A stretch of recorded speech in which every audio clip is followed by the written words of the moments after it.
Good evening, everybody. I've got Dillon Fawcett with me today from Fawcett Woodcraft. Dillon, how you Yes. doing today? Not too bad. Not too bad. I'm excited to be here. Great. Number one, I want you to know all your woodwork looked really cool. I liked everything you had in that little workshop there. Thank you. We were just talking about family and stuff. You said you're third or fourth generation removed from England, right?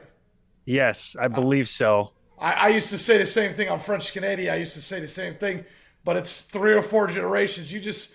Yeah. Yeah, you just try to tell your family lineage real quick, and you just throw out there that you're French Canadian or you're English. Although I do have my mom's side is Belgian. Oh, So really? Okay, that's even yeah. cooler. Okay, Yeah, English and Belgian. And I actually went to Belgium back in 2014 and met some of my mom's cousins, which was pretty cool. even cooler. See, that's what I mean. Yeah. You're not as far removed. Three Right. generations is really nothing if you think about it. Yeah, very true. Yeah. All right, Dylan. My question is, how did you get started? I noticed that you've been doing the Instagram stuff and maybe TikTok for how long? About 6 months? Yeah, I started June 22. Yeah, June 2022. So Instagram, TikTok, very fresh. Woodworking though, I've been doing since I was in middle school. So, Okay. So this is like a um, shop class kind of passion that just yeah, exponentially grew from ex there. exactly. Yeah. We had a class called Industrial Tech, and we did some soldering. We did some architecture, like we like drew blueprints and stuff like that. And then woodworking was another big part of the class. And that's really kind of where my love for it was kind of sparked. The fine woodworking side of it, anyway. I've always kind of loved building things. So but that's really where it kind of started to flourish. And then in high school, it really ramped up from there. And then once I was in woodshop two and built a TV cabinet, I just kind of decided this is something I want to do for the rest of my life, even if it's not like a full time gig. Because right now it's still not full time. Eventually, it'd be cool to make it there, but I can't see myself not doing it. I'll be honest with you, nothing beats chasing a dream, Yeah, and there's a need for adventure. And when you pursue something, especially when you hesitate for a minute, and you think about it, you're like, man, should I put some time into this? Should I put my effort into this? And you hmm actually take the leap of faith and do it. Best feeling on the planet, no matter how the yeah, outcome is. yeah. And And and if you don't, you always wonder what if I did take the yes. leap, Well, you know? here's the thing. I really believe that if something is on your heart, it's there for a reason. Yeah, There's I no agree. way that you, as 14 or 13 or whatever, would be inclined to want that. Have the Yeah. experience and the exposure to it, hmm the desire to keep on going, and it not be for a reason. Yeah. Yeah, yeah. I think we're designed to have purpose like that. I think we're designed to have those little adventures. And you don't make that call and you don't go for it, you'll never forgive yourself.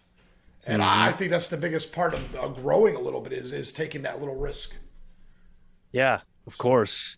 And there's always those things that you think you have a passion for and you're excited about, but then it kind of fizzles out and you might have a dream at some point with it and you take the step and it just doesn't work out and you're like, that's okay, whatever. well, But that's then there's fine. You may learn yeah, something. That you may have learned yeah, yeah, something yeah, from yeah. that experience that made this Exactly. experience a little bit easier. Absolutely. I agree with that wholeheartedly because it's kind of interesting because I have so many interests that have come and gone in my life, and I have ADHD, so it's kind of the way my brain works. I get attracted to lots of different things, and I pursue it, and then I get bored. And really, woodworking is the thing that I haven't got bored of yet. And Or I, you you can know, I keep don't. coming back to it. You can keep coming back to it like an old friend. Yeah, exactly. And I don't anticipate ever dropping that old friend. It's gonna stay with me, hopefully, for my whole life, I as hope long so as too, I'm man. able. Yeah. Yeah, yeah, yeah. It's great, man. Um, because yeah, if you don't do that and you decide to sit and watch TV or play video games or whatever it is, it's almost like it quenches your aptitude. Yeah. I said it to the girl a couple days ago. When you follow a passion, it's like you pour out your cup, and if you can pour out your cup, it fills right up twice as fast as last time. But if you hmm play video games, smoke weed, whatever it is, that whatever dumb thing that derails you from a passion, it almost quenches that whole scenario. Yeah. And if your passion is playing video games, then I guess good on you. That's not my cup of tea. But yeah, I totally understand what you're saying. Yeah, yeah. And I for wasn't dogging. I'm not dogging gamers because I just yeah, want you no. to know right now I'm really trying to woo some of the gamers out there, and they're very difficult to get on my show. Oh yeah. No, I get you. I don't know if they um just make too much money. I don't know what it is, but they're hard to get. oh, there's my cat. That's okay. I just had a kid leave, so Ollie, don't break anything, okay? Come here. Whatever, we'll leave him. yeah, he's fine. To add to that, for me, it's getting out to the garage at the end of a long day. To me, is restful. It being able to work with my hands. What where did I hear? I heard in the last week somebody said, if you work, maybe it was you. I can't. I listened to one of your podcasts. If you work with your mind, then you rest with your hands, and if you work with your hands, you rest with your mind. I don't remember where I heard that. No, not my podcast, but that's a fantastic saying, man. It's I so true. It's so I true. love it. Yeah, Yeah, I yeah. love it. You see these guys that are like professors or something, and they want to mow their own lawn. Uh huh. You know what I mean? They just want to drone out and do that monotonous task that's physical, that just it just lets their minds escape when they're, you know what I mean? Yeah, and Yeah. that's where I'm at too. In my day job right now, I'm half time stay at home dad, half time therapist intern, so a mental health therapist, and I need to just kind of drone out and kind of get and process through the day and work with my hands in that way, and it's just restful and relaxing to me. That's Doesn't amazing. even doesn't even feel like work. Even cooler. Yeah, yeah. That's when you Yeah. know you're exactly where you are. Actually, I would say if you're caught in the moment, that's exactly where you're supposed to be. Yeah. There's no greater place to be than in that moment. Mm-hmm. Yeah, In the that zone. that's in the zone, man. That's in the Like, zone. have you seen that movie, the Pixar movie Soul? No, I have not. It's they talk about getting in the zone, and it's like a spiritual experience where you're just like able to kind of escape, and that like that's your gift, like that's your passion, is just being in the zone, and it's kind of a cool metaphor. Yeah, I think it's a realistic perception of how it is because Yeah. when you're in love, you're in that zone. When you're really ingrained into that movie or TV show, you're in that zone, and you want to be out and you want to go to whatever it is. You want to go to the beach. Once your mind's set, it's almost like you're in the zone until you get what you want, kind of thing. It's like your Mm. purpose has been written and you got to do it. Yeah. And Yeah. then and not only that, but you get the satisfaction of an object being completed. So like you get that mini when you play a video game, you win. It's kind of like a high, but then you're Mm-hmm. done. But Mm-hmm. when you do woodworking, it's like these little mini highs all the time because there's another project, and if there's not another project, that one has to be replicated again. Yeah. Yeah, exactly. And in that while I'm like making something, you follow certain steps. You start with cutting your rough lumber, and then you go to you're jointing your boards and planing them and getting them ready to glue up, and then you glue up, and then you have to sand. And in every single one of the steps, there is that little bit of reward that happens because you're like, okay, I just did that step well.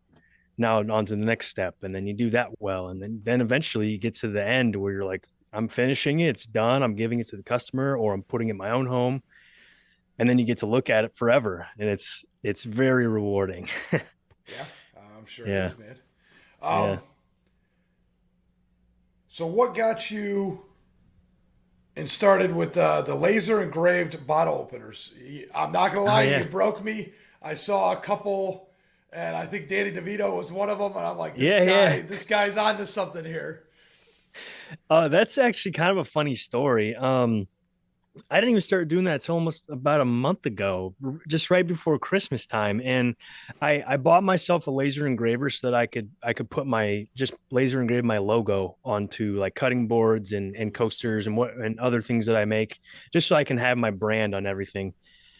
And anyway, I was testing the laser and like the first night that I got it, and I just like I don't even remember what the image was. I think it was like an image of Nacho Libre or Jesus or those those two aren't the same. But I was messing with some images and just seeing what my laser could do, and I engraved a face on a piece of wood.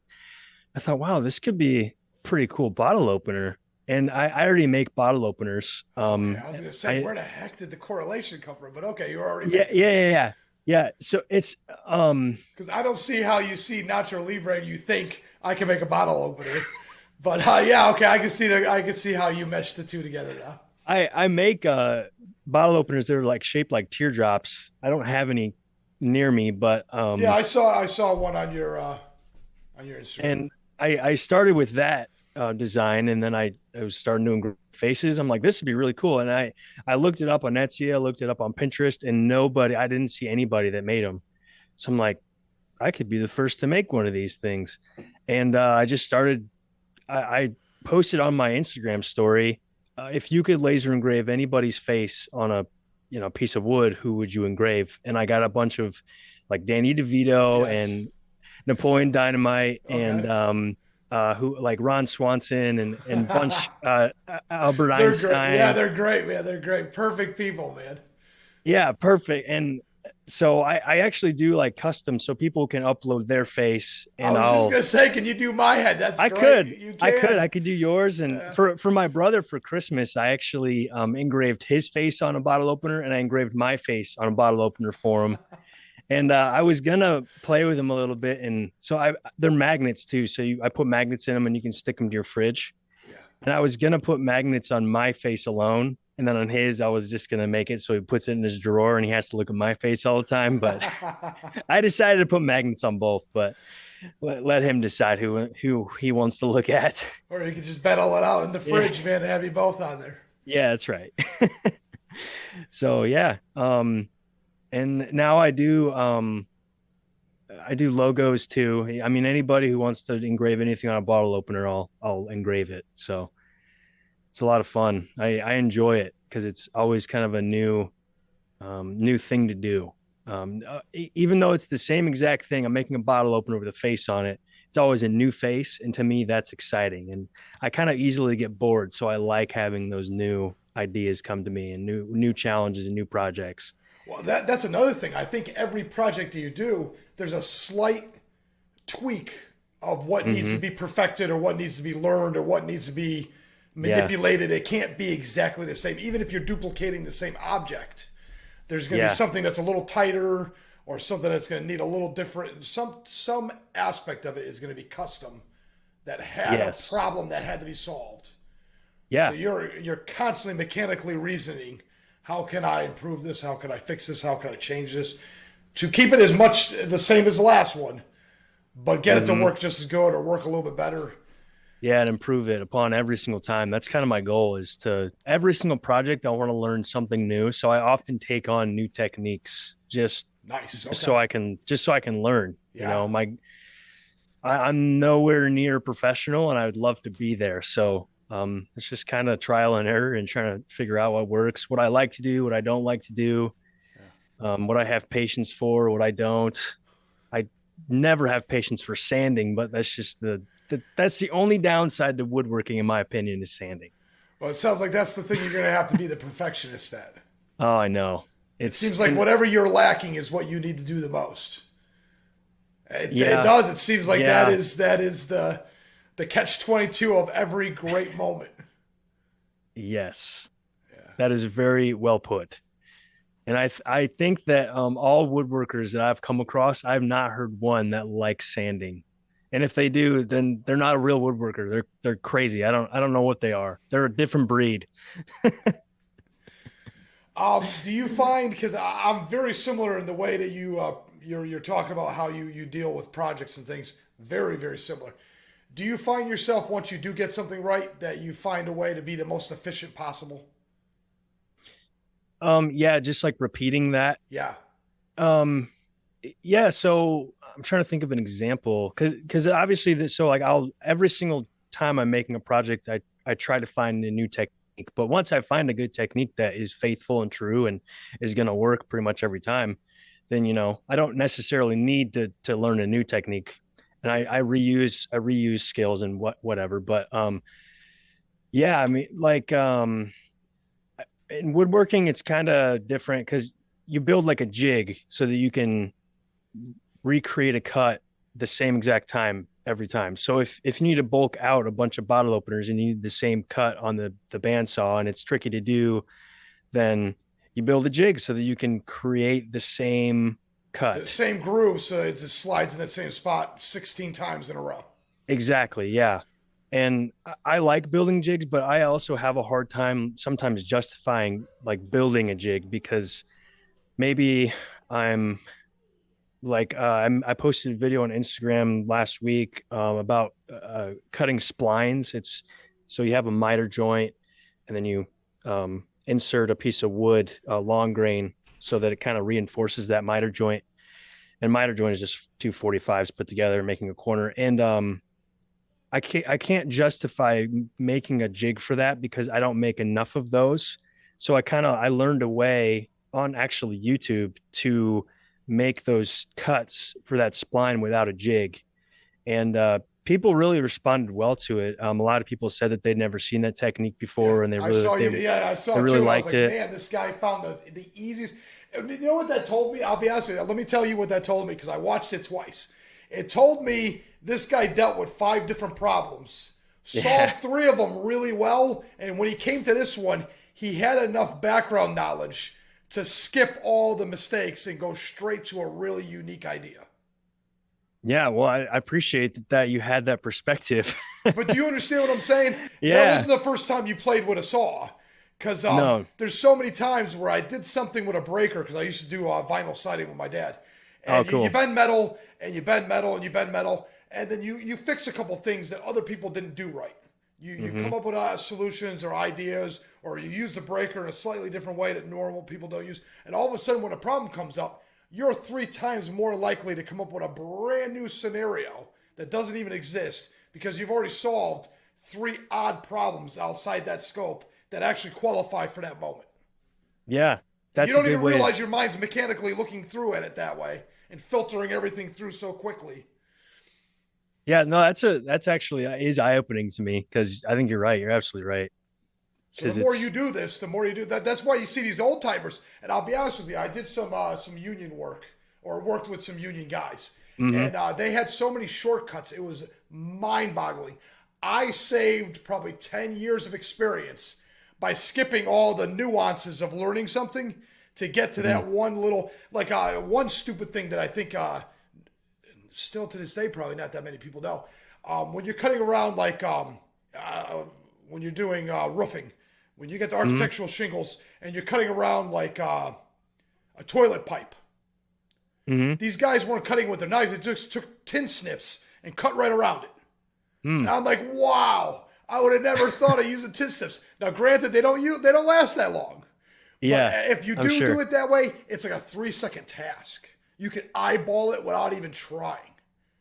I used to Yeah. like, all right, 3.5 inches and make a little mark with the backside of the knife, and then try to cut this like cockazooled looking, messed up cut with a knife, and you cut up the felt paper underneath you, or the shingle over on the side of you, or you try to do it on your lap, or the leather on your bag, and I'm like, this is a nightmare. This dude's like, what are you doing? Flipped it upside down, put it up against the pipe, and just cut it with his tin snips. He was done before I did any marks. I was like, wow.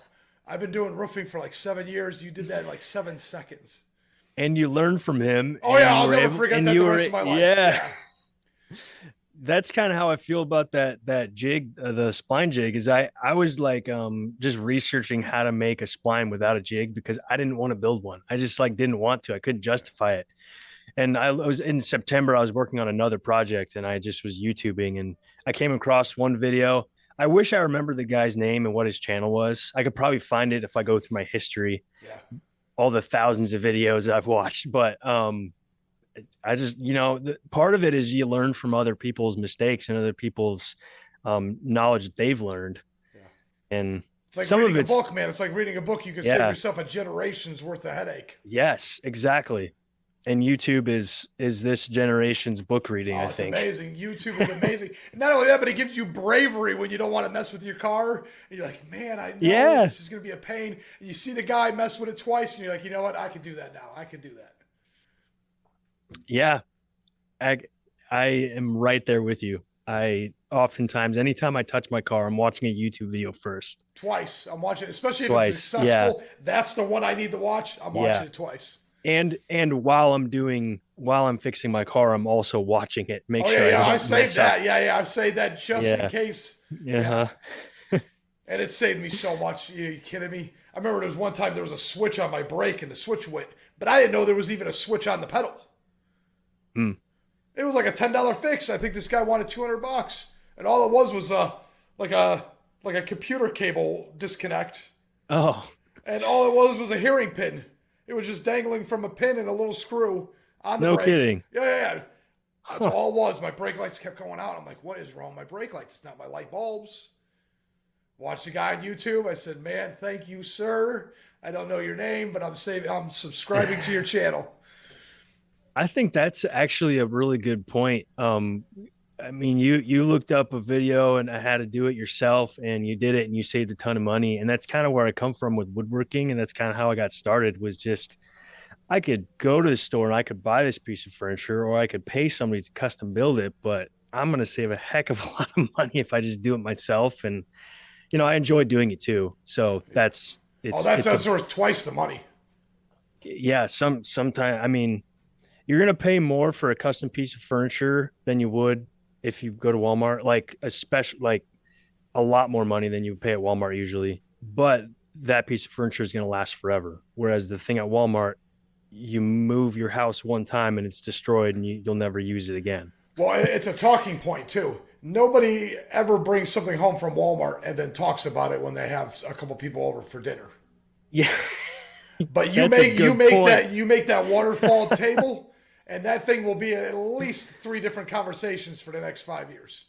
Yeah, that's a really fair point. And And people will pay for that conversation, if nothing maybe else. the only conversation that's happening about the Walmart furniture is negative. Yeah, yeah, And right, I'm yeah. and I'm hoping that my furniture is going to be a positive conversation. Oh, of We'll see. course. No, that the moment someone sees that, and they're like, "Man, that grain of wood is going all the way around. Look at that spline. Look at that notch."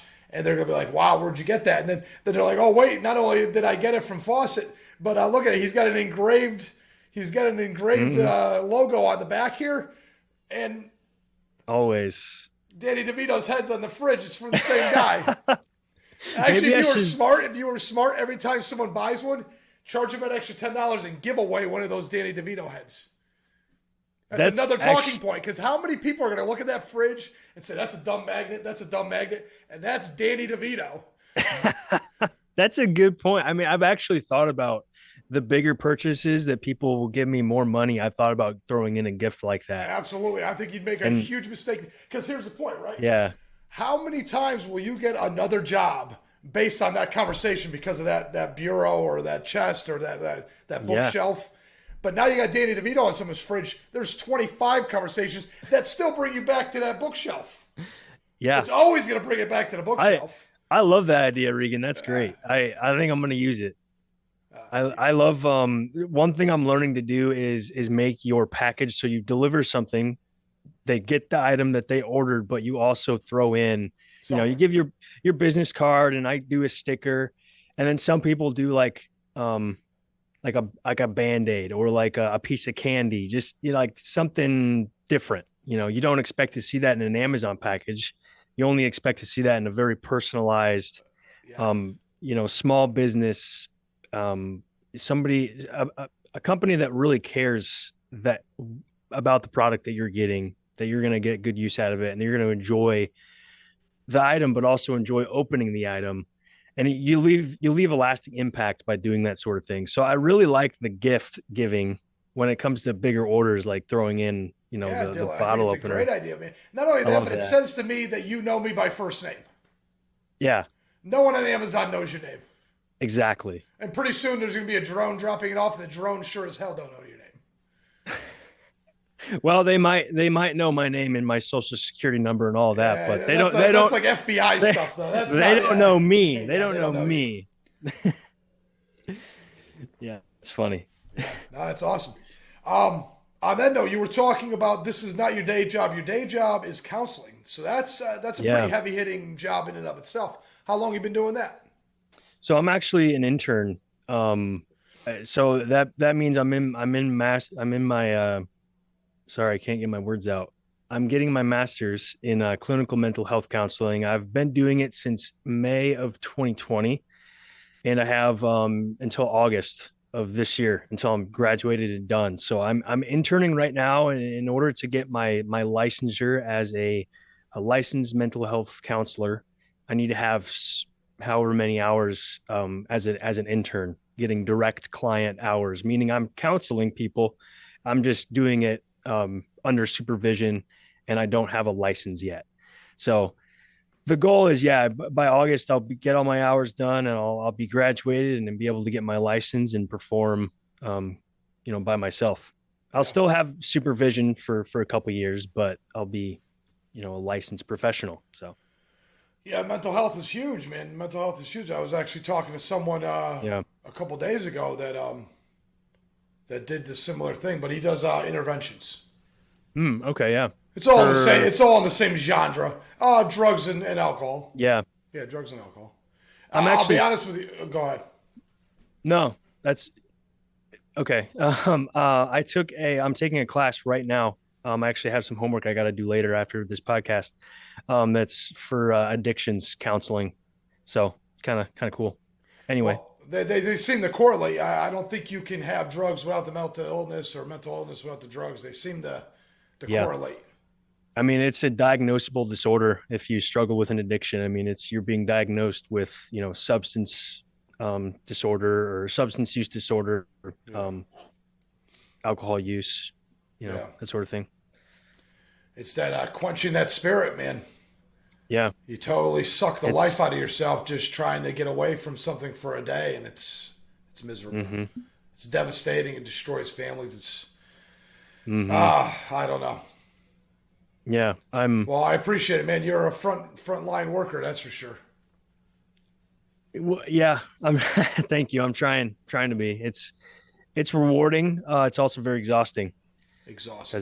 because Yes. it's just, you hear and you see things that you just don't want any human, even your worst enemy, to have to go through. And it's sometimes the reality of people is it's just always happening. That's the reality. Yeah. So it's hard. Um, it's also like I said, it's very rewarding, and it's also very educational. You just kind of learn about the world in a different way that you just wouldn't expect, Yeah. just because people have some crazy experiences.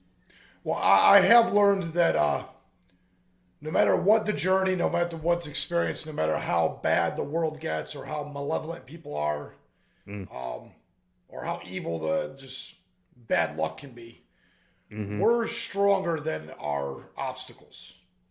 We were hmm designed to overcome them, whether it be Yeah. learn how to put a spline in or learn how to stop doing dumb things over and over again.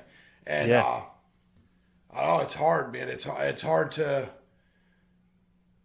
express where you have to be to get down those roads. Those rabbit holes are terrible. But I'm telling you right now, I hmm know for a fact we're able to overcome it as a society, individuals, all of that. It's overcomable. hmm You know, it's this is not a lost cause, at least not yet. And together we are stronger as a community to be there for each other. Yeah, There's this beautiful image of you take a fire and you look at all the hot coals that are all burning, and then you take one of those hot coals, you separate it from the fire, and it starts to lose its glow. But as soon as you put that coal right back in the fire with all the other coals, it glows right back up, and it starts to burn again. And obviously that metaphor kind of, the fire eventually dies, but we are we need each other. stronger. Yeah, We we need need each each other. other. We do. We need each other. Yes, exactly. Because what It's you're very, missing, I very have, important. and what I have, you're missing, and it goes. Yes. It's very reciprocal, Mm-hmm. and I think that's one of the lost arts of our time is reciprocity. Mm. Really realizing that, I mean, if I'm a little bit more willing to help you, you helping me would be a lot easier, and all of us get to gain a little bit more. And the world is more reciprocal than we. I think that's one of the problems. People are like, I'm not going to help him. I'm not going to stop. I'm not going to open the door. I'm not going to because I might get in trouble. If I stop and help him, I can get sued. And that mindset is a terrible mindset in the long run. I think. Mm-hmm. Yeah. Because you have no idea.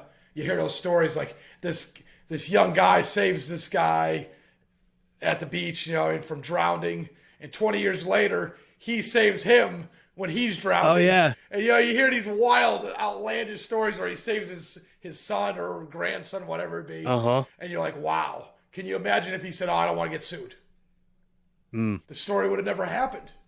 Right. Yeah, And so that life wouldn't have been saved in the future. Yeah. That's a cool story. I like that. Kind of reciprocity, man. the butterfly effect too. Yeah. Just interesting to think about. What are Well, my yeah, actions yeah, because doing? your actions mean so much. Because okay, Yeah. so say you didn't follow through with what you wanted to do, or the girl be right before you a couple days ago didn't go to L.A. and go play her music. The world loses something. You were something was put on your heart for a reason, and if you Mm. don't fulfill Mm-hmm. that purpose, the world loses something, and we may have to wait 1, 2, 3 generations before another Dillon comes out and actually does what he's supposed to do. Mm. Do you know what I mean? And you have no Yeah, yeah. idea who that person is.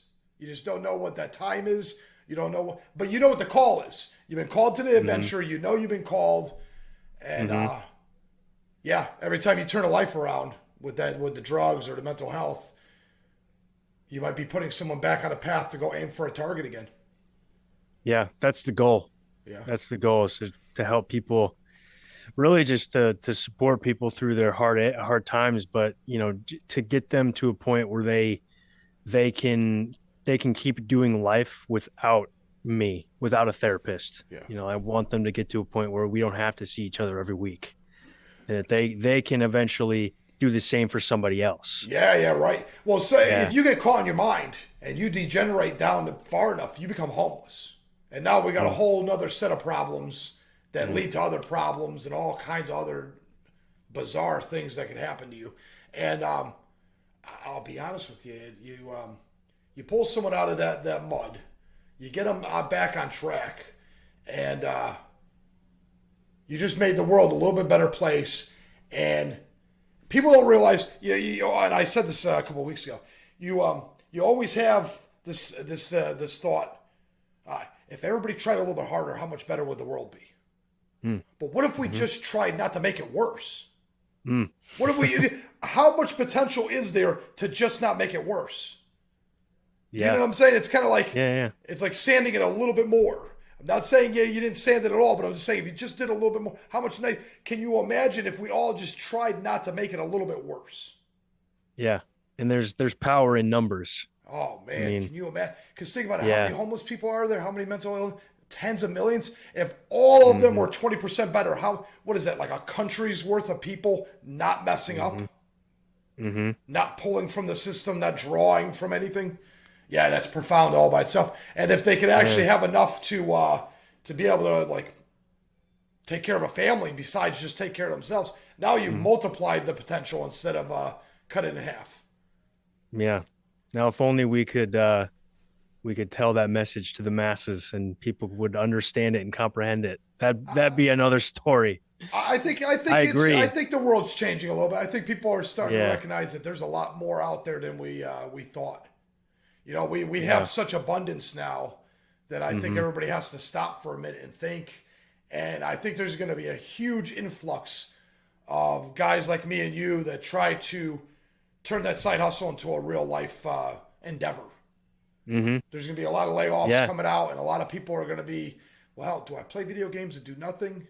Do I hustle and see if I can get that better engineering job again at another company, or Hmm. do I strike it rich and just see if I can get 3 feet from gold? Maybe start Mm, my own app or start this or try that or maybe mm-hmm. compete with Costco, not Costco, Cisco's and create my own Mm, router. You have no idea. There's mm, probably a guy yeah. out there that was going to invent something for Microsoft, but instead is home in 6 months and invents it for himself. Yeah. Could be a whole other company with another 100 employees. Who knows? Uh-huh.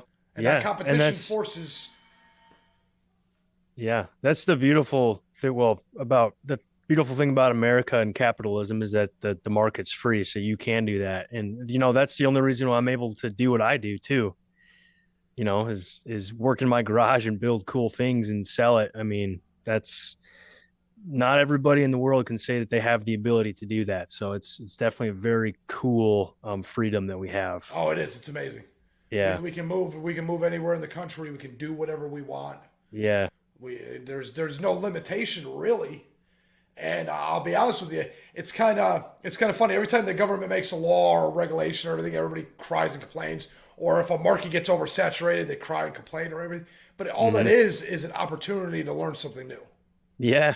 Yeah, that's Uh-huh. all it is. Because if you look at Hmm. it, you go to like NASCAR, right? They're like, okay, you can't do this to the fuel injectors anymore. So they come up with an idea with a turbo or you know what I mean? And they fine tune all the other things they're allowed to touch until they pretty much mastered it down to a perfection.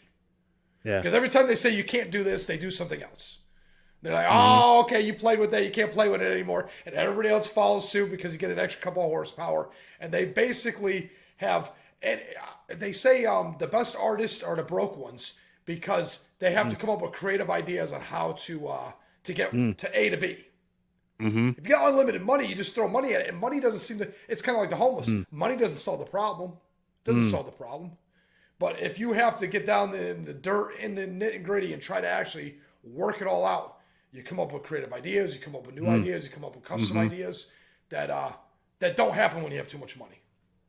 I think that is part of the reason why I've become so creative sometimes on my social media because I'm balling on a budget. Like this isn't something that I do because of the vast amount of money that I have and I get from it. Eventually, it's the goal. Maybe I can make some good money off of it, Oh, and I'm I'm sure you starting will. to Yeah. starting to see some traction and getting some new jobs coming in because I'm making videos on Instagram.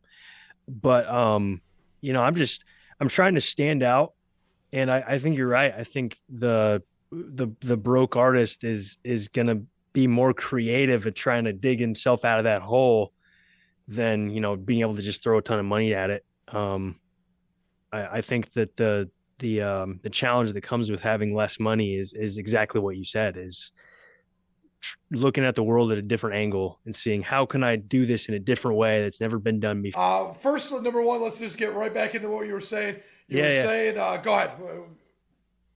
Oh man, I don't remember what I was saying. I think I made my final point. I don't even know if it was caught, You but were you did you were saying okay. that when you're broke or not broke but when you're on a budget you're forced to come up with creative ideas and they're so Yeah, important to be able to do that, man, because I yeah, think you find something you wouldn't have found otherwise. yeah. Yeah. Hmm. You're kind of in a pressure cooker in a way. Like, And how you're can I? bigger. Yeah, you're bigger than the problem. You just haven't Yeah. figured it out yet. Hmm.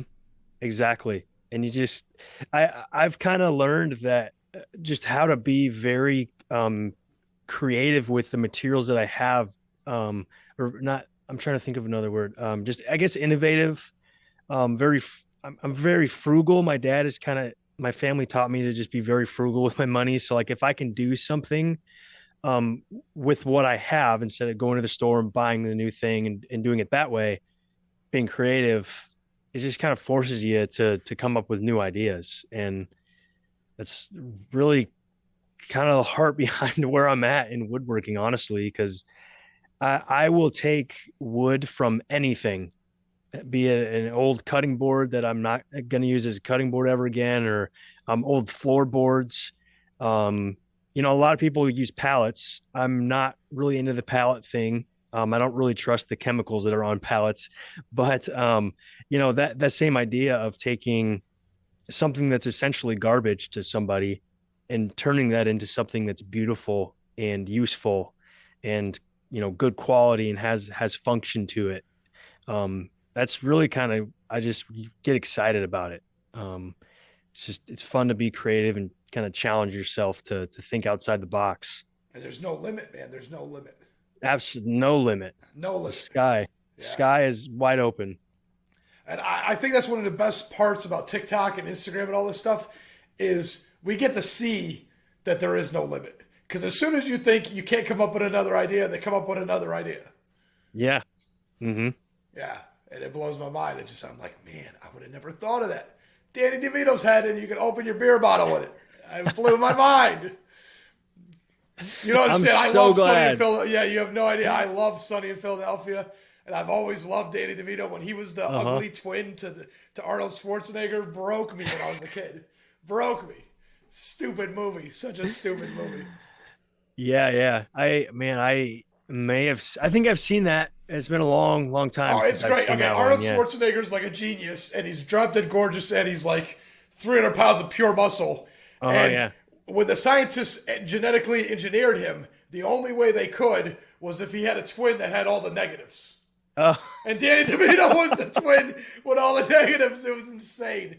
It was such a stupid slapstick comedy. It was great. what movie is that? I gotta watch that. Ah, I have no idea. Danny I'll DeVito. look How it many up. movies was Danny DeVito in? I mean, he did Taxi for years, but that was a TV show. Hmm. So I don't know. He wasn't in that many movies. I'll have to check that out. Yeah, it I'll was a look great it up movie. later. At least I remember it as a great movie. If Yeah. you look back at something from 30 years ago, you're like, God, how did I recommend that? That was an awful, awful monster. But honestly, the Uh-huh. premise is worth the effort. And then the bad graphics of what they thought genetic modification would be in like Oh yeah. 1989 must be absolutely hilarious in and of itself. Yes. All I, right, I don't. so on that note, what are you doing now, Dylan? Because I want to get back on to some of the stuff you're doing.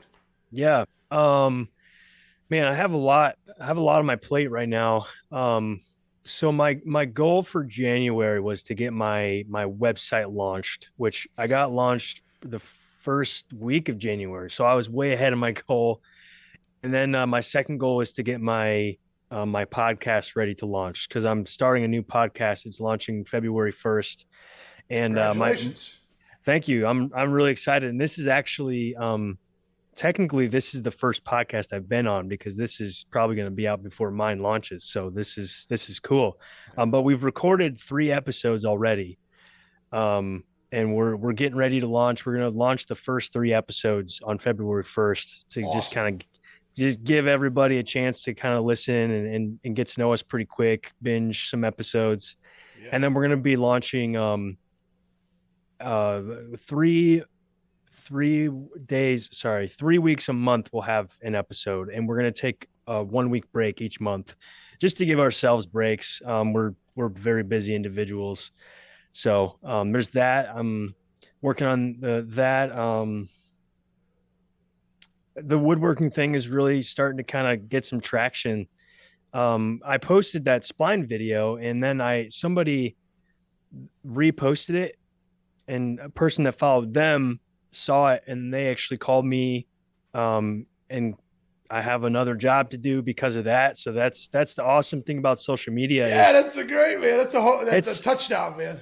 it is super touchdown because it's like, okay, social media is actually working in the way that I want it to, and it's really feels good to know that because you put so much time and energy into it, and you really try to be consistent. You try to build that identity, and sometimes it's like, man, I got 10 views on that video. I spent 2 days on it. Like, what the heck? But then other times it's like, okay, it's actually working. This is great. So that's kind of where I'm at now with my social media is just continuing to try to be consistent. I'm starting to get to a point now where I'm starting to look at maybe doing some affiliate programs where people use a link that I give, and then I get, a really small commission off of that purchase and that sort of thing. I don't really know how any of that works. So that's a whole another thing to learn. Looking at getting maybe some partnerships with different companies and getting like free products and, making videos of them. I'm not really sure if I want to totally go into that world because I really do the Instagram thing for fun. And if I start to get into more of the business side, the influencer side, I don't know if it'll be as fun. And we'll see. Well, I'm kind of experimenting a little bit to see kind of what happens there. Um, so that's a new thing that's kind of on my mind recently. Trying to think. Yeah, and really just trying to continue to build the business. I'd really like to see it be a supplemental income to my family. My wife is the breadwinner and she works full-time job, and then she's been doing that since 2021. And I've been the stay-at-home dad since my son was born, and I have a 2.5-year-old daughter, a 1.5-year-old I love son. this trick. It's easy and I don't have to spend my time building a jig. Take a square and mark where you want your spline to sit. Adjust your blade height so that the top of your line and the bottom of the line are being met equally with the blade. Setting up a stop block will help you make this cut repeatedly and without flaw. Now you can set your distance of your fence from the blade anywhere you want, and you will be able to make that same cut wherever you need to. Once again, I love this method because it doesn't require a jig, it doesn't take up space in my shop, and I don't have to spend the time to build it. Eventually, I'll probably get to building a jig, but for now, this works great. Also, I realize the saw I'm using is meant for trim around doors when you're doing flooring, but I just don't care because it works great. Now, sand it, smooth it up, and look at that, beautiful. Yeah. I'm gonna try to jump back in because I want to get an hour out of this, and we've already invested like the vast majority of the time. Right. You were talking about your podcast and the woodworking, and you had a guy that Reposted. Yeah, he reposted one of your Instagram or your TikToks, and then a friend of a friend calls you up, and you actually get a job off it. Yeah. On that note, what do you think? What do you think it takes to get traction on social media? Consistency, I think. Yeah, Just engaging with all of your followers. When they comment on a post of your post, you comment back, even if it's just an emoji. Just like continue the conversation, continue feeding their followers and keeping them engaged with your posts. Using all the tools. So I'm mostly on Instagram, so I will use the stories regularly. I'll use reels most of it's like that's pretty much all the posts I do. Most of it's reels. I got rid of the static posts like pictures and stuff for a while, but I'm starting to go back to that because I'm trying to use all the tools that they offer just so I can hit all of those different moving pieces. So yeah, I think consistency is really the big deal that I've heard from pretty much everybody, because to me it's an enigma. You work so hard in a video, you think it's going to do so well, and then you get, like I said, 100 views, 500 views. It's like, okay, I don't know why people didn't like that or the algorithm didn't like it. But the more you post, the more you engage, I think the better. And that's really the only thing you can control. yeah. Well, not only that, but the one you don't expect is the one that does well. That's happened to me a couple times. I'm like, I didn't even care about this. I didn't realize this was going to be a big deal. And then I'm like, wow, this is like 50% of this month's views just came from something that I was going to completely just scratch off as a waste of time. Yeah. I actually feel that very much with that spline video. And the reason I keep going back to that is because it's a totally new experience for me to have a video go viral per se. Because on TikTok, it has 1.2 million views, which is like, I didn't know that many people would see it and that many people would find value in it, because it has like over 2,000 saves. So people have that saved in their library. Yeah. And that's just on TikTok. And then it's like 17,000 likes and like 300 comments. And it's exhausting trying to comment back on every single one of those, because I did for a while. And then I'm proud of you for trying, man. That's awesome. Man, I just gave up because I'm like, there's too many things. And it's surprisingly, most of the comments were positive. And there was lots of trolls. And I actually have a lot of fun with the trolls. It's fun to come up with creative. Awesome. Comebacks. Yeah, because you can't take it personal. There's always going to be one of those guys out there no matter what. Always. Yeah. Always. You could be Thomas Edison and someone would still be busting your balls for the light bulb before the light bulb that didn't work. He'd be on that. He'd be fixated on that one. Uh-huh.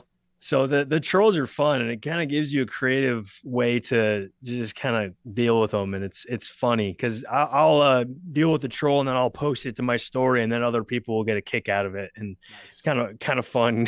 Yeah, you just flip the script on them. And Yeah. I'll be honest with you, the more engagement you get, positive or negative, the algorithm does seem to catch it. Yeah, so it does matter. It's actually to your benefit Yes. to have a heckler in there once in a while, especially if he's playful. Yeah. If he's not just a straight tool, if he's actually just goofing and saying something stupid, it can be actually quite funny. Right. And that's where the engagement comes in, the consistency and the engagement, just trying to engage with every single little thing that goes on, which is totally exhausting and sometimes just not even realistic because you got to do real life too.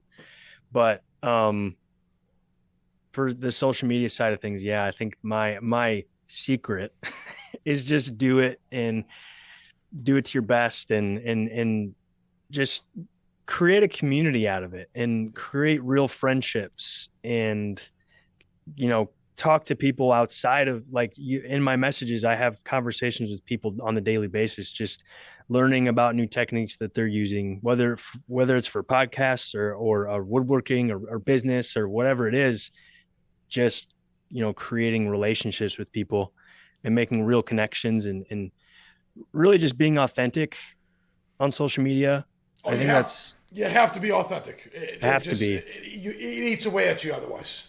Have to be. And people notice if you're not. People will notice if you're just doing social media just to go viral. I mean, they'll kind of catch on. And I'm not on social media to become viral. And it's cool. It's cool if it happens. And like, great, cool, whatever.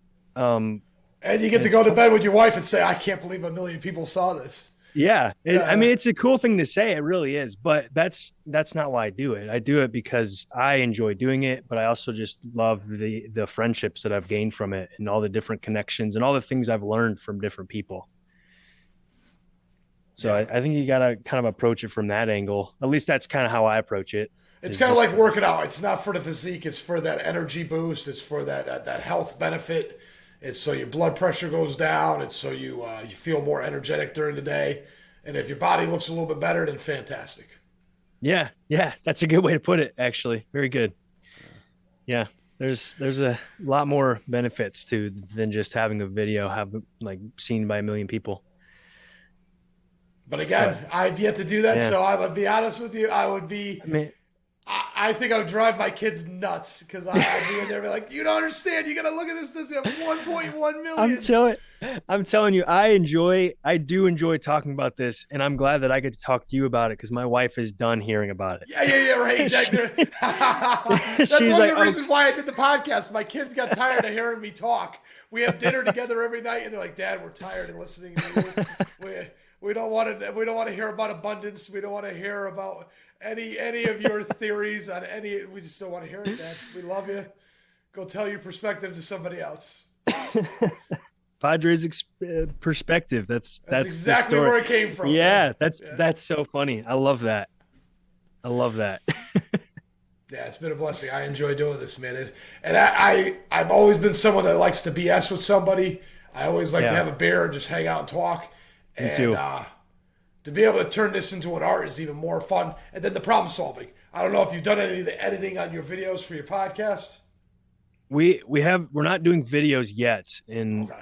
I didn't do videos either. I did audio at first. Yeah. And I literally did it over the phone. The first two was just me and my daughter doing them together. Mm-hmm. Then we did a third one. Yeah, we did a third one.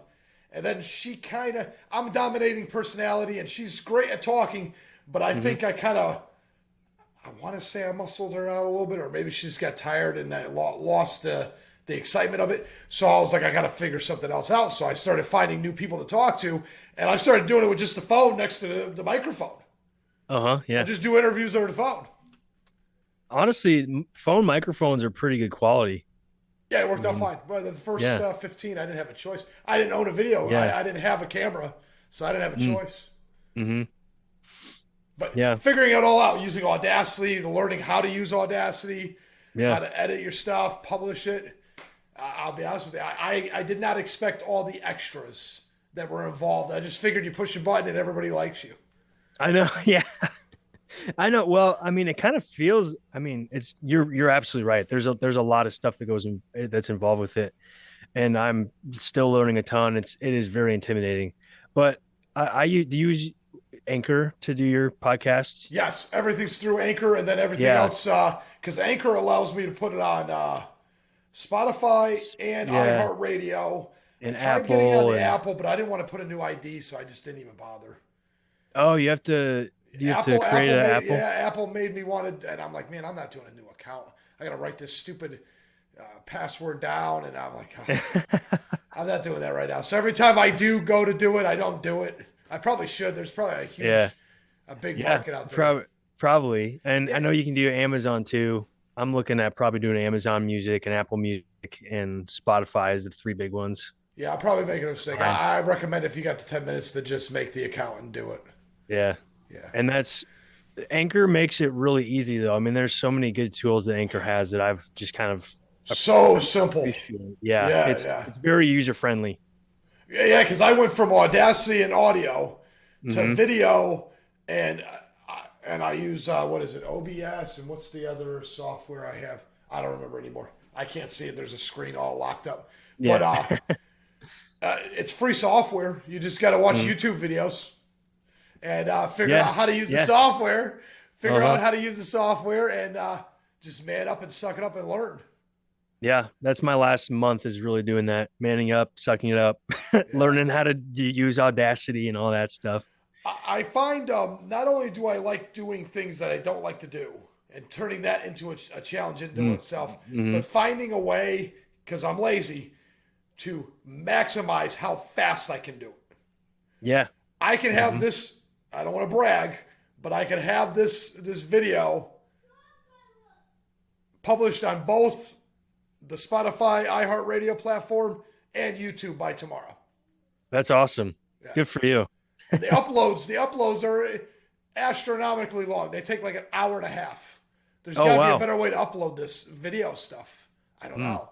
Is it? I don't know if it's. No, okay. I got Comcast, or no, not Comcast. I got yeah, is it Comcast? Well, anyways, it's like 100 megs, 200 Uh-huh. megs. It's one of the higher end Yeah. ones. I That know they got should be fast enough to do it faster than an hour. hour. Dang. So it takes an hour to get it on on Spotify, then another hour, sometimes hour and a half on YouTube. Mm-hmm. Yeah, it takes longer. They're kind enough to let you upload the video immediately, and then you add all your descriptions and your hashtags and all that other stuff after. Mm-hmm. So you can spend 15 minutes playing with it, and putting up a thumbnail and all that other stuff, Mm-hmm. and you've already got 15 minutes of video time uploaded. But Yeah. it's like an hour and a half, and I'm like, man. I try to make a promise to myself that I'll do 2 a week. And there was Saturday night one time, and after that I missed it. It was 12:15 by the time it uploaded. And I felt like a failure. I was like, I wanted this done on Saturday night. So I said, I'm going to be more efficient at this, and I'm not going to have 5 or 6 backed up. I'm going to have a podcast today, published tomorrow. So I just like to see how efficient I can be. I'll get on that video and I stretch it out so I can get rid of all this stuff on the bottom.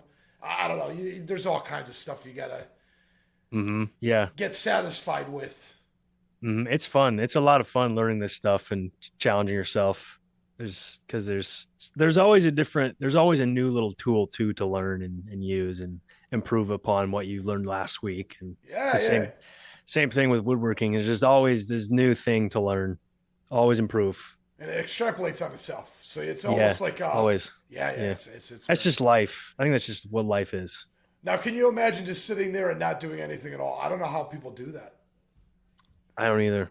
I feel like I'm look back to picking on video game players. I feel like whenever I sit down and play video games, I'm just kind of wasting my time. Like it's fun. I don't get me wrong. I'll play video games every once in a while, but I just on a regular basis for hours, I just feel like I'm wasting my life away in a way. Yeah. That's just me. And, Yeah, and yeah, I yeah. think I think it's because I have ADHD and I just get bored with things quick. So I just need to move on to the next thing and learn and challenge myself again. Well, it's sitting there too. You're literally Yeah. sitting there. You don't realize you're sitting there, but you're Yeah. sitting there. Mm-hmm. Yeah. Yeah, I'm glad I don't play anymore either. I just don't got time. I just don't have time. I wouldn't have time even if I wanted to play a video game. Yeah. But yeah, these guys are hard to get on. They're hard to get on my podcast. I don't know. I got to figure out some magic. I've been able to get politicians, comedians. I've been able to get everybody. I will get a gamer on here eventually.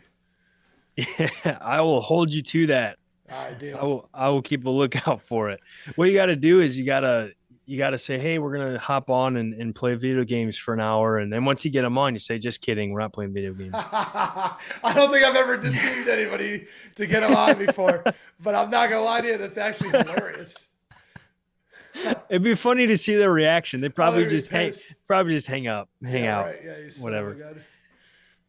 He'll be talking bad crap about me for like 2 days on his TikTok live video game. This son of a bitch made me come on his podcast for 5 minutes, waste my time. Video gamers are not bad people. No. But they're, like I said, either they make too much money and they just don't have time for me, or they're. Well, you know what I noticed? Okay, here's one thing I did notice. I could talk to 100 people, and I could predict which 5 are actually going to actually come on the podcast after the first response. I could probably give you like an 80% success rate and say this person will, the next person won't. Yeah, and it's just certain people are inclined to adventure and certain people are not. Yeah. So some people they're just not. I don't know. I mean, when you messaged me, I was excited. I just like talking to people and meeting new people. So the fact that I get to be on a podcast and talk to the host is thrilling to me. So very cool. I'm honored that you asked me. I really am. Well, yeah, I'm great you said yes, man, because I'll be honest with you, nothing's more fun than actually having that genuine conversation and learning something about that person. It may not be much, but it's just a little insight into who they are, and you don't understand. Just like that little spline video, I had that break video. People find your life way more fascinating than you think. Your day-to-day is way more fascinating to people than you would have possibly imagined. Mm-hmm. Yeah, and people, you just don't realize what golden nuggets you have out there. Yeah, it's interesting to look at that way, because I agree. Because for instance, go ahead.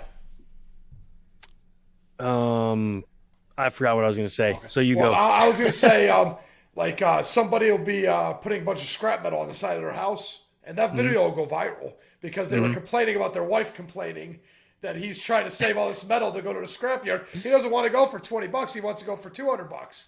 You know what I mean? And that video goes viral, and he didn't know that part of his life was intriguing, or that his annoying conversation with his wife about the garbage on the side of the house was going to be the one that caught everybody's attention. So you don't know that you're sweeping up that sawdust and throwing it in the 5-gallon bucket or whatever. Whatever little dumb thing you do may be way more amusing, or if it annoys your wife, it's probably way more amusing to people than you realize. That's a great point. I might start to make more videos about annoying things that I do to my wife and seeing if people like it. Worst case scenario is you got to dump 1,000 dumb videos. Yeah. And again, that adds to just the consistency of the algorithm. And then you find that gold, man. And my wife hates the word algorithm. She works in like social media, and she thinks whenever I talk about the algorithm, it's just like, don't use that word. Like the Matrix, it doesn't really exist. Although, have you seen some of the TikTok videos of the people that are like finding glitches in the Matrix, and they find like 2 of the same exact item, like a birthday card that has the same signature. Like they find 2 of them in their car. It's like, these are real videos. I'm like, this is very intriguing. No, I love conspiracy theories. Look up glitch in the Matrix on TikTok. Okay, you'll go down a rabbit hole for 2 hours. My wife and I. I'm writing it down right now. we were watching those videos for a good hour last night. Yes, nothing beats wasting your time looking at something that's a complete waste of time. Yes, sometimes you just need that though, to escape the world a little bit. And I agree. Yeah. So you had me at hello, because I'm definitely gonna at least look at it once. Yeah, if you look at it once, you'll be sucked in. If you're anything like me. I'll be honest with you. My mind is so fixated on getting more people on my podcast. I'll probably find someone with this glitch on my Oh, podcast in like 2 weeks. that'd be amazing. You'd be shocked at how convincing I am at getting people. I've got an OnlyFans girl coming on Oh my on the God. 7th. It'll be my first OnlyFans Man, girl, and I'm super excited to be honest with you. I'm just intrigued. I'm just intrigued at what it takes to get started and all the cameras and lights and all that. I mean, who wants to turn their bedroom into a studio? I couldn't tell you. You know what I mean? So I'm kind of intrigued, and I'm not looking at it from a condescending, because I have no vested Right. interest in having anybody not want to promote my show. You know what I mean? You come on, I want you to be my number one promoter. It makes no sense to have you my adversary. So I'm gonna go in there really cool and calm and collective, but I'm kind of excited to hear how the heck they get where they go. Yeah, And I'm that'd be actually really kind of interesting. excited because you got to figure, right? If she really is like a top 1%er, she must have hundreds of millions of hits on certain platforms. They Yeah. have to. There's got to be millions. So they're getting that high of, hey, honey, look at what I did, at least 20 or 30 times a week. Yeah. It's cool the wide variety of people you bring on. That's cool. The most podcasts have I think your niche is just learning new things about different people. I love that. Well, 'Cause it's they just the usually- 3 questions. Well, Yeah. I got in a situation where it was like, okay, Riley, well, me and you are going to talk about AI today. So I spent like 7 days researching AI. Now, when I say AI, it was like self-driving cars. It was Elon Musk. It was like a plethora of like conversations, right? But I didn't scratch the surface, and I spent like 7 days, and we got 1 hour out of 7 days. I'm like, Yeah. this isn't going to work. And that's how it kind of spiraled out of control. I was like, how about I talk to guys like Dillon, and I just ask them 3 questions? I love it. Yeah. Those are 3 really solid questions too. All right. Well, on that note, because I'm pretty sure you're just as busy as I am, where do you see this going in 18 months to a year? Um, I want my goal by the end of a year, or really, I guess 18 months since you put it that way, is to see this be a supplemental income for my family. You know, on a regular basis, I'm pulling in enough money that I can put some of it aside for continuing to grow my business, but then also help my family out. Because right now it's really, I say this in kind of a humorous way. It's really just kind of a self-sustaining hobby as it is right now, because I'm building things, I'm getting orders, I'm taking those orders and I'm turning it into more tools and I'm turning it into more material so that I can make more orders, right? And that's just building your business.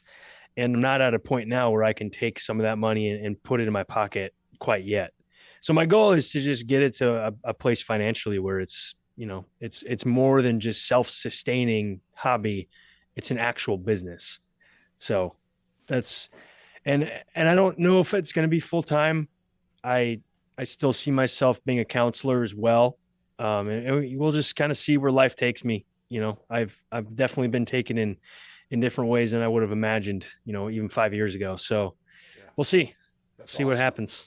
Yeah. And I'll be honest with you, just owning the tools is a lot of fun. Oh yeah. Because now you've got a whole room full of stuff to play with, man. So if Oh, a yeah. dumb idea comes up, you're like, I could actually do that. Whether it be I need to go get a pallet, or I have to go to Home Depot, or I have to go to the lumber yard, I could do that. Yeah. And 'Cause that nothing's being yeah, go ahead. that being said, yeah, the fun part about it is always going to be there too. I do it and I want to make money off of it, but really the primary reason why I do woodworking is because I just love having fun with it so much. Yeah, I would do it if I didn't get paid for it. And it's just amazing that I am able to get paid for it for doing something that I love. I mean, that's such a cool thing. Yeah, nothing beats it, man. And Yeah. I'll be honest with you, nothing's more frustrating than having an idea and not having the tool. So knowing that you Yeah. probably have like 3 times the tools I have sounds like a blast. It's like having a backhoe in your backyard. Yeah.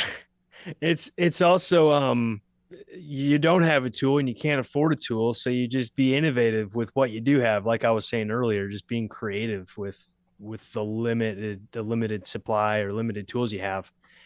And just like again, going back to the spline video, I'm only saying that because it's a good example. It's a great is example. I could have done that same method with more tools, but I didn't have the tools and I didn't have the energy to build a jig. I didn't have the money to build a jig, so I was innovative, and you kind of just force yourself to push the limits. Sorry, my cat is on my desk right now. Get out of here. Yeah, I'll be honest with you. Wanting to save time, not wanting to make something that you're not going to use every day. I like the chance to be creative. I don't know if it was my father or my grandfather said, if you want to learn how to do something more efficiently or faster, find a lazy person and ask them to do it. Mm, Because they're just going to try to see how they can do it with a minimal amount of effort. And yeah. you never know what they're going to come up with. Yeah. And I like that creativity, that ingenuity, that thinking outside the box. Because when you start throwing money at something, you lose all the creative juices. You really do.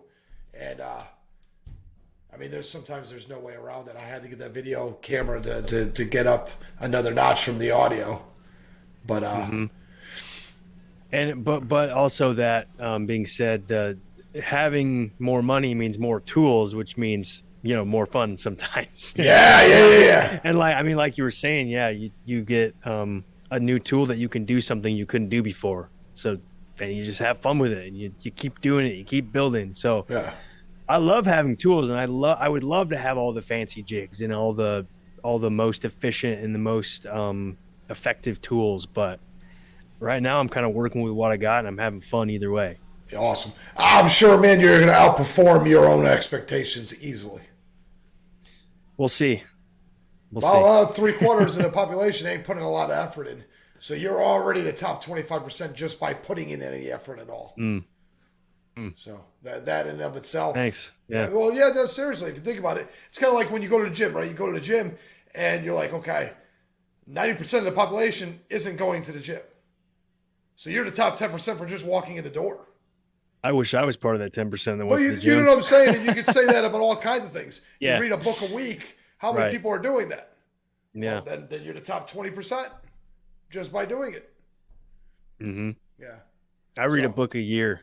Okay. Well, maybe 2 books. I'm I'm trying in to- I'm in school though, so I don't have any energy to read actual enjoyable You're books doing right exactly what you have to do. now. Yeah. Yeah, I hear you, man. You got to get that piece of paper, bro. Got to get the paper. Mm-hmm. So can you do that privately if you wanted to? Is that something you could do as a private business? Are you Like a talking about? psychologist or like? Oh yeah. Yeah. Yeah, eventually, once I get my permanent license, I will be able to. So if you graduate, you apply through your state, through their board, and then they give you a license, and it's always temporary. And then you have to get so many hours under supervision. And then once you get your permanent license, after you've had all those supervision hours, you can then go out on your own and have a private practice or have Another Instagram. work. Another Instagram just dedicated to that. We'll see. I don't know. I'm only kidding, man. You bite off too much, you can do, you ruin everything. It looks Yeah. like you got a lot going on, and it looks like you're doing a great job, man. And Thank you. Yeah. 1 million views is more than most. Yeah, it's nuts. It's weird. It's a weird feeling. Well, we cross paths, and maybe that's why. Yeah, the imposter syndrome is real. Like when people, start to get followers and you just feel like, why are people attracted to what I'm doing? Like I don't feel like people should like this, but they are. It's kind of what you were saying about your life being a lot more appealing than you might think. The mundane things sometimes. Those are the ones. Those are the ones Yeah. because you don't realize that no one else is doing what you're doing. Yeah. Yeah, it's interesting. It's cool. It's fun. It's a really cool opportunity to be involved with that sort of thing. So I'm really happy with where I'm at and happy to see where I go. Continue. Awesome, See you, Dillon. I bro, appreciate yeah. it. On that note, man, go ahead and plug away your stuff. If you got anything you want to plug out for your podcast, your woodworking, Yeah. throw out all your stuff. Yeah. So my Instagram is just Fawcett_woodcraft. And you can also search Dillon Fawcett Woodcraft. You should be able to find it. TikTok's the same username. I have YouTube. I'm not too much on YouTube yet. That'll probably happen.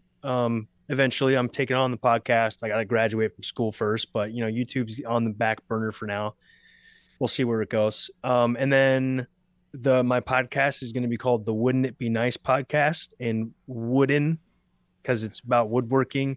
That is, we're going to be talking about the business side of woodworking, and then also woodworking itself. So technically from the small business perspective, and kind of how to grow. And, that includes social media. That includes like in-person stuff too, and making connections in your community, online sales, all that. So we're going to bring on guests. A majority of our episodes are going to have guests, and we're going to bring on different Instagram influencers, or people who are actually considered influencers, but also people that are, they just are good at what they do, but they don't have a huge following. Like, we're not really interested in the following thing. We just want to have people that have good experiences that can teach us. And we're kind of coming at the perspective in that podcast is we are not experts, but we want to be. So we're kind of the students, sitting down at a coffee table, or sitting down at a bar and just asking questions and having organic conversation about business and about woodworking. So yeah, I think that's all that I can plug. Podcast, YouTube, Instagram, TikTok. So That's awesome, Dillon. I appreciate it, man. I wish you the best. I'll be happy to help Yeah. with anything I can, man, because you've got a great thing going. yeah, thank you so much. I really appreciate all that encouragement. I thank you for having me on. It was a blast talking to you and meeting you, Regan. Appreciate it. All right, Dillon. You have a great day, man. Yeah, you too. Have a good night.